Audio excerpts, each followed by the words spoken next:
Hello friends, நான் இந்த ஹோலி பைபிள்லேருந்து ஒரு கதை சொல்ல போகிறேன்.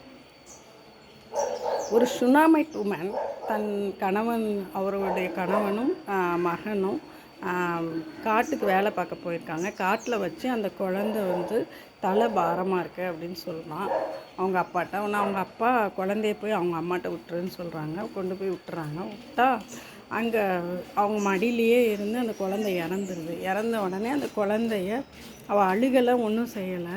சுனமைட்டுமன் போய் அந்த குழந்தைய பெட்டில் படுக்க வச்சுட்டு ஒரு ரூமு கதவை பூட்டிட்டு கணவன்கிட்ட ஒரு கூட துணைக்கு போகிறதுக்கு ஒரு ஹெல்ப்பரும் ஒரு கழுதையும் மட்டும் கேட்குறாங்க. அந்த கழுதை மேலே ஏறி போகிறாங்க.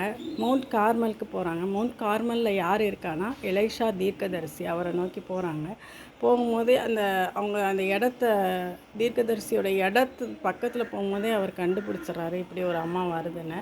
உடனே அவரோட ஹெல்ப்பரை அனுப்பி உன் கணவர் எப்படி இருக்கிறார், உன் குழந்தை எப்படி இருக்கிறது அப்படின்னு கேட்க சொல்கிறாங்க. கேட்ட உடனே அவங்க ஆலிஸ்வெல் குழந்தை எப்படி இருக்குதுன்னு கேட்டோன்னே ஆலிஸ்வெல் அப்படிங்கிறான். அவள் நம்பிக்கைப்படியே அந்த குழந்தை நல்லா ஆயிரும் அப்படின்னு சொல்லி எலைஷா சொல்லிவிட்டு எலைஷா அவங்க வீட்டுக்கு வராங்க.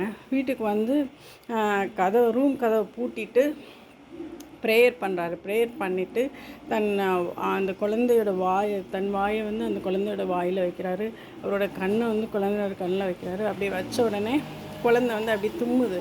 அப்படி உடம்புல சூடு ஏறி அப்படி தும்மி அப்படி நடக்க ஆரம்பிச்சிருது.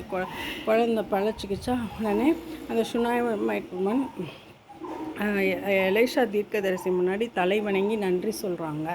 அதனால் இதுலேருந்து என்ன தெரியுதுன்னா, ஒரு பிரச்சனை வரும்போது அதுக்காக டென்ஷன் ஆகவோ கன்ஃபியூஸ் ஆகவோ கூடாது. உடனே நம்ம ஆலிஸ்வெல்னு சொல்லி அந்த பிரச்சனை தீந்துருங்கிற நம்பிக்கையோடு நம்ம அடுத்த வேலையை அடுத்த எடுத்து வைக்கணும் வாழ்க்கையில். அதுக்கு கடவுளுடைய வசனமே இருக்குது. Isaiah 60 instead of confusion you shall rejoice in your portion அப்படின்னு சொல்லியிருக்காரு கடவுள். ரிஜாய்ஸ் டபுள் இன் யுவர் போர்ஷன்னு சொல்லியிருக்காரு. இரட்டிப்பாக உனக்கு கிடைக்கும் அப்படின்னு சொல்லியிருக்காரு.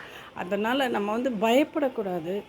ஏதாவது பிரச்சனை வேணாலும் பயப்படாமல், கன்ஃபியூஸ் ஆகாமல், கோவப்படாமல், நிதானமாக ஆலிஸ்வெல்னு இந்த பிரச்சனைலாம் தீந்துருங்கிற நம்பிக்கையோடு நம்ம இருந்தோம்னா பிரச்சனையெல்லாம் தீந்து நல்லா ஒரு arise awake your light has come அப்படின்னு சொல்லியிருக்காங்க ஐசாயா 61.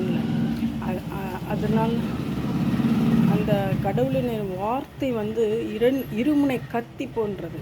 அது நிச்சயமாக அவங்க வாழ்க்கையில் ஒரு பெரிய இந்த இருளில் இருந்து ஒளிக்கு நீங்கள் நிச்சயமாக ட்ராவல் ஆயிடுவீங்க.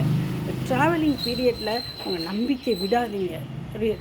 அந்த லைட் நாலேஜ், அந்த விஸ்டம், ஒளிமயமான ஒரு வாழ்க்கை, அதை நீங்கள் அடைஞ்சிருவீங்க. இந்த ட்ராவலிங் பீரியடில் தயவு செஞ்சு நம்பிக்கையை விடாதீங்க. எப்போயும் ஆலிஸ்வெல்னு அந்த சுனாமைட் உமன் மாதிரி சொல்லிக்கிட்டே இருங்க. Everything will be well with you. All is well.